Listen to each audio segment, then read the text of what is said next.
Sa pagpupunta kami ng Meralco, saan kami pupunta ng ano? Customer service po. Sa? Customer service po. Customer service. Opo.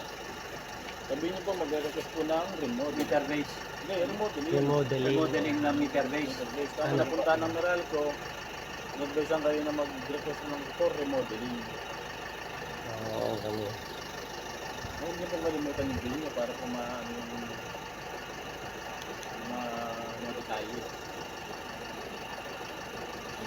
Yung sa inyo, nak, hindi umusok. Hindi naman po. Hindi naman. Yun ba ngayon na required yung sa inyo po ba? Umusok talaga na may Bago bumaba sa kwan, nasunog daw yung ground, Ano, breaker? yung tubo. Oo. Pwede, Kasi nakadikit sa pwede ba bubong. yung breaker na gano'n lang? Inspection pa po yung kung approve sa kanila o hindi. Nung Meralco? Ayun, chinek din yung poste. Sir, pa po yung trabaho na i-install nyo na. I-inspection yung Meralco kung tama po yung pinakit nyo. saksak na to. Sige, hindi ka nakawa ng radyo eh. Ano, ilangan mo dito?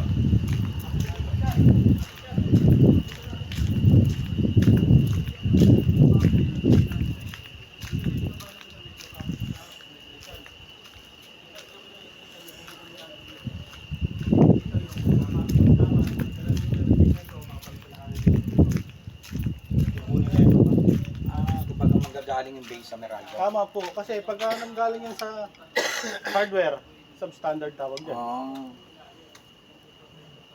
Kailangan to.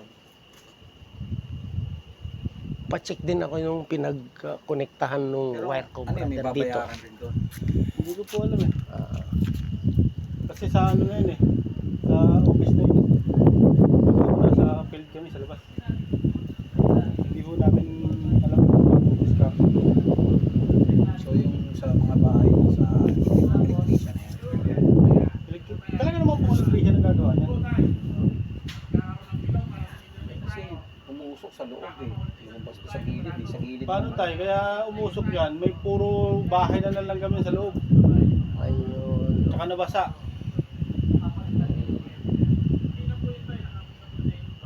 So pag tinap nila yan ngayon na magkakakuryente, wala Pag wala pong problema itong naputol na to, magkakakuryente kayo. Okay. Tsaka yung transformer. Ngayon, pag pumutok yung transformer, hindi kayo magkakakuryente.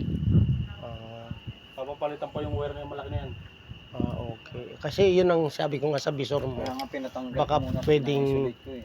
Pwedeng papalitan na, i-request papalitan na. Kasi Talaga pong papalitan yan. Kaya luma lang po na. kami magpunta rito para mabigyan muna. mabigyan kayo lang sa supply. Oo. Tama, tama. Check mo rin kung bakit.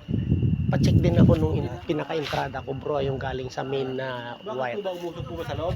Oo, no, nagapoy, hindi lang nagapoy siya eh. Nasaan po ba? Ito, yung connection ko dito sa bahay ko. Oh, yung gusto ko lang. Oo.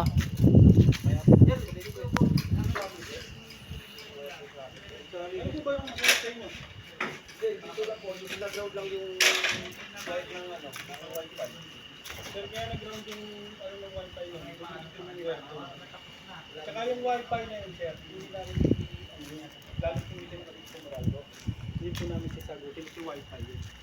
Pero wala namang